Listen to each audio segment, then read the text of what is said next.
Bab 269, lebih dari sekadar senjata. Diunggah oleh Baca Suara. Jangan lupa like dan subscribe, agar kami makin semangat upload lebih banyak. Aku menggali tumitku, tanah tandus pecah karena tekanan saat aku bersiap untuk sprint yang panjang. Tunggu, suara manis yang familiar memanggil dari belakang. Aku menoleh ke belakang, mengunci mata dengan kastor berambut coklat yang ingin aku bergabung dengan timnya. Apa itu? Daria tersentak di bawah tatapanku tetapi menguatkan dirinya dan balas menatapku. Dengan asumsi semua orang di sini mengikutimu, pada saat kami mencapai sumber kekuatan, sebagian besar mana kami akan terlalu terkuras untuk menghadapi penjaga. Ketidaksabaran menggelegar ketika saya menghitung detik-detik terbuang yang dihabiskan untuk berbicara lebih jauh. Begitu. Kamu tidak secara serius berpikir kamu cukup kuat untuk menghadapi Wali sendirian setelah berlari maraton, bukan?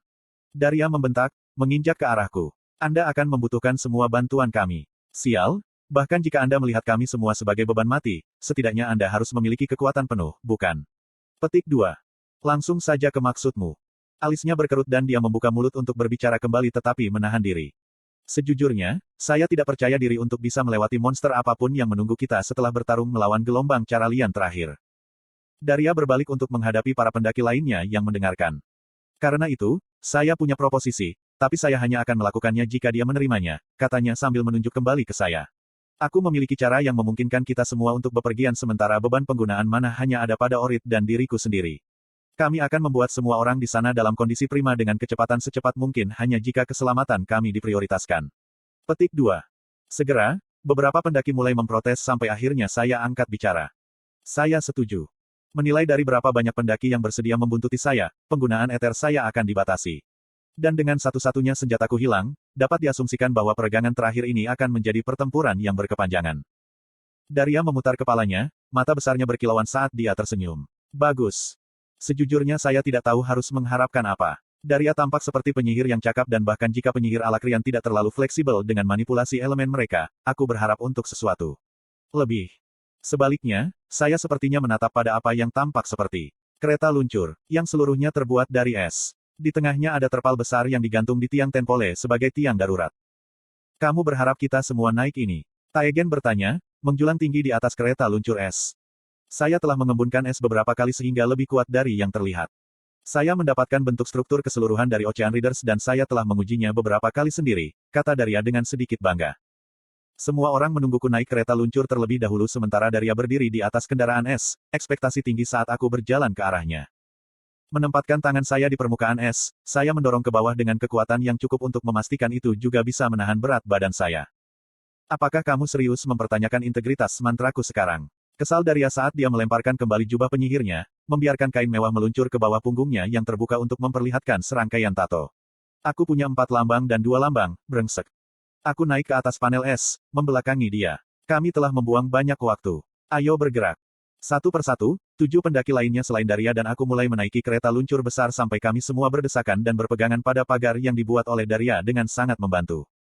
Saya skeptis bahwa dia bisa menggerakkan kereta luncurnya, tetapi dengan gerakan naik yang mengurangi sebagian beban kereta luncur dan embusan angin diarahkan ke tiang, kami 8 mulai berlayar di atas dataran tanah yang tandus.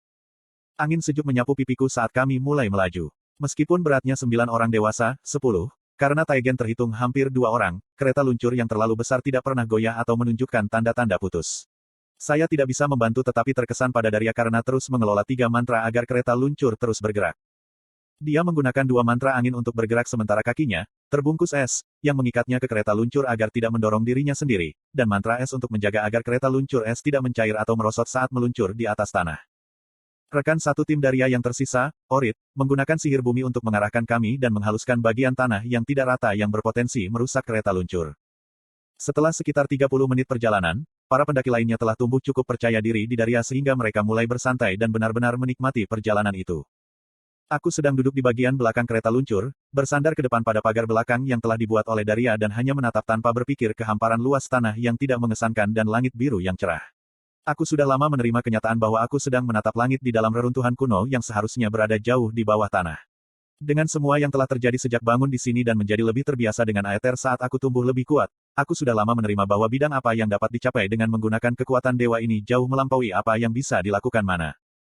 Bosan dengan pemandangan yang hambar, saya berbalik. Selain Daria dan Orit, yang berkonsentrasi untuk membuat kami terus bergerak, para pendaki lainnya melakukan urusan mereka sendiri. Tampaknya kelompok Caira tampaknya menjadi satu-satunya kelompok yang tidak terluka oleh gelombang terakhir. Pendaki bernama Keir, yang memegang tongkat 4 dan mengendalikan aliran listrik untuk bertahan dan menyerang, sedang memoles senjatanya, menggunakan kain tipis untuk menggali kotoran yang menumpuk di ukiran tongkat kayunya. Mata trader terpejam, bersandar ke pagar dengan tangan terlipat dan kaki disilangkan, sementara Ascender lain memasang kembali perban di sekitar kaki kirinya. Mataku terus mengembara sampai mendarat di Caira, yang duduk di dekat sisi kiri depan kereta luncur. Aryan Sat berada di sampingnya sementara Taigen telah menempatkan dirinya sendirian di sisi lain, kemungkinan besar untuk menjaga kereta luncur tetap seimbang. Aryan sedang bermeditasi dan sementara aku tidak bisa merasakan mana lagi, tekanan yang dia berikan sudah menjadi bukti yang cukup. Caira, sebaliknya, sedang menatap belati putih di tangannya, masih di sarungnya. Ekspresinya tampak hampir acuh tak acuh saat dia menatap senjata itu, seolah dia sedang mempelajarinya.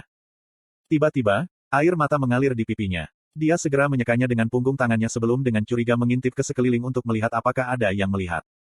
Iklan. Matanya bertatapan dengan mataku dan selama sepersekian detik, aku melihat kilatan rasa malu melewati wajahnya saat dia dengan cepat berbalik.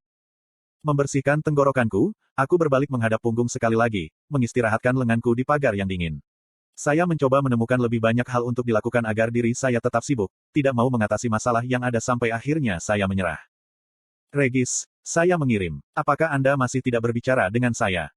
Keheningan menggantung di udara saat saya menunggu jawaban. Ketika tidak ada yang datang bahkan setelah beberapa menit berlalu, aku menghela nafas dan terus menyampaikan pikiranku, berharap Regis mendengarkan. Seolah-olah saya sedang membaca dari buku harian saya sendiri, saya menyampaikan kepada Regis bahwa, meskipun memiliki lebih dari seumur hidup, kemampuan saya untuk mengekspresikan dan mengkomunikasikan emosi saya dengan benar dapat dilalui pada hari yang baik. Dalam pertempuran, hanya dengan aku dan pedangku, itu tidak masalah. Saya tidak perlu mengkomunikasikan atau menyampaikan pikiran saya dengan cara yang bijaksana seperti semacam kotak yang dibungkus rapi kepada pihak penerima. Tidak, pedang saya adalah senjata, alat yang bisa saya gunakan dan manfaatkan sepenuhnya untuk memenangkan pertempuran. Namun, Regis adalah senjata dengan perasaan dan kepribadian yang lebih besar dariku. Dia bukan senjata dan lebih banyak teman yang benar-benar saya andalkan untuk kemiripan interaksi manusia. Aku mencoba mendorongnya ke dalam peran pemotong kue yang telah kubuat untuk senjata, tetapi itu dengan cepat gagal karena dia semakin menjadi teman bagiku. Seperti Sylvie dulu. Pengaturan waktu Regis saja telah membuatku sulit untuk tidak membandingkannya dengan Sylvie, yang telah mengorbankan dirinya sendiri sehingga aku masih bisa berdiri di sini sekarang. Sebagian besar mengapa saya ingin menjadi lebih kuat adalah dengan harapan mengembalikan Sylvie dari keadaan koma, tetapi setiap percakapan bodoh dan pertengkaran yang tidak berarti dengan Regis yang saya miliki, saya menjadi takut bahkan kemungkinan bahwa Sylvie mungkin merasa diganti begitu dia sembuh. Kembali. Tapi tahukah Anda apa yang paling saya takuti? Meskipun aku memiliki tubuh Asura dan kemampuan untuk memanipulasi Aether dengan cara yang bahkan tidak bisa dilakukan oleh klan Indrat, aku takut tumbuh dekat denganmu. Aku berhenti, menyadari bahwa tanpa sadar aku telah meletakkan tanganku di kantong yang membawa batu Sylvie. Saya sudah kehilangan banyak, Regis. Adam, ayahku, Sylvie, dan bahkan Downsbalat. Ibuku, saudara perempuan, Tessia, Virion, mereka semua kembali ke Dicaten dan aku tidak tahu bagaimana kembali, atau bahkan bagaimana keadaan mereka kembali. Kasus terburuk, Alakrian telah menemukan bunker dan mereka semua telah ditangkap. Atau dibunuh. Tidak terlalu dramatis tetapi rasanya semakin dekat saya dengan seseorang, semakin sulit bagi saya untuk melindungi mereka. Aku tersenyum masam. Aku mulai mengingat lebih banyak dan lebih banyak lagi mengapa aku menjadi orang yang dulu aku kembali ke kehidupanku sebelumnya. Dan itulah mengapa aku perlu menganggapmu sebagai senjata, Regis. Karena lebih mudah bagiku seperti itu, kalau aku kehilanganmu juga. Saya menunggu dan berharap tanggapan yang tidak pernah datang. Sebaliknya, yang menyambut saya adalah perubahan warna di sekitar kami. Seolah-olah langit telah dirusak, merah tua merembes dan menyebar di atas kami, menutupi hamparan yang dulu biru. Udara juga tampak lebih tipis dan ketegangan yang menyelimuti kami terasa hampir nyata. Saya tahu gelombang ini akan berbeda. Ombaknya ada di sini, kata Taigen sambil berdiri. Kami tidak akan berhenti jadi tunggu. Daria menyatakan, melemparkan hembusan angin yang lebih kuat ke tiang kapal. Kereta luncur itu melaju melalui bidang tanah saat retakan mulai bercabang dan pecah di depan. Untungnya, struktur obsidian berdiri lebih tinggi dari menara pengawas kastil, berdiri hanya beberapa mil jauhnya, bola merah berkilauan bertengger di puncaknya. Beberapa mil terakhir ini, bagaimanapun, tidak diragukan lagi akan menjadi yang tersulit. Para caralian sudah bermunculan dengan lusinan orang dari depan. Silt, bersiaplah untuk membuka jalan bagi kami. Kita harus mencapai menara sebelum penjaga muncul. Aryan menggonggong. Orit berhenti fokus pada jalur di depan dan sebagai gantinya, menyulap lempengan bumi yang mulai berputar di sekitar kita. Perjalanan langsung berubah berbatu tanpa Orit, tapi kami berpegangan pada pagar sementara Keir memanggil bola listriknya juga. Biarkan aku mengambil alih tiang, seru Trider, terlatih-tatih ke arah Daria. Kamu harus menjaga updraft tetap stabil tapi kamu satu-satunya kastor yang tersisa. Bantu perisai. Petik 2. Setelah beberapa saat ragu, Daria mengangguk, melepaskan ikatan es yang mengikatnya ke kereta luncur. Daria, berkeringat dan pucat, menatapku sekilas penuh pengertian dan aku mengangguk padanya. Kesepakatan adalah kesepakatan. Trider segera mulai bekerja, memanggil penahan angin. Dia mendorong keluar dengan tinjunya mengarah ke tiang kapal begitu Daria mengikat kakinya ke kereta luncur. Daria, terbebas dari kewajibannya yang paling berat, mengeluarkan semburan angin yang cukup kuat untuk menjatuhkan caralian yang lebih besar dari jalan. Yang terlewat olehnya entah disingkirkan oleh salah satu panel bumi yang dikompresi atau terpana oleh bola listrik yang melayang di sekitar kami. Sesuatu telah salah. Tidak ada bukti bahwa ada sesuatu yang salah, tetapi tubuh saya merasakannya. Dan menilai dari betapa cemasnya Taegen, wajahnya cemberut dan tatapannya melesat ke kiri dan ke kanan, seolah mencari sesuatu, aku tahu aku bukan satu-satunya. Bumi tiba-tiba bergetar, menyebabkan Keir kehilangan keseimbangan dan melepaskan mantranya. Apa yang terjadi? Dia berteriak, mencoba untuk bangkit kembali.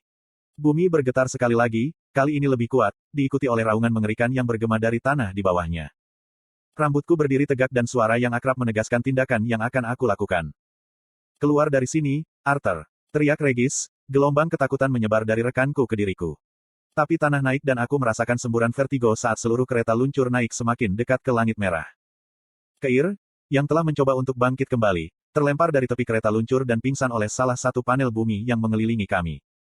Tubuhnya dengan cepat mundur dari pandangan saat dia jatuh dari tepi tanah yang menanjak membawa kami semakin tinggi. Raungan binatang lainnya bergema, kali ini tidak tergoyahkan dan cukup keras untuk membuatku pusing, diikuti oleh siluet sesuatu yang besar dan cukup tinggi untuk dapat menutupi sebagian besar langit. Kemudian, dia melihat kami. Menara yang telah membuat bayangan besar di atas kami sebenarnya adalah leher ular yang panjang. Beristirahat di atas leher yang membentang lebih dari 10 lantai adalah kepala kelelawar yang kasar dengan mulut besar yang tidak proporsional dan dua mata ungu yang menusuk. Masing-masing lebih besar dari kereta, dan langsung menusuk ke arah kami.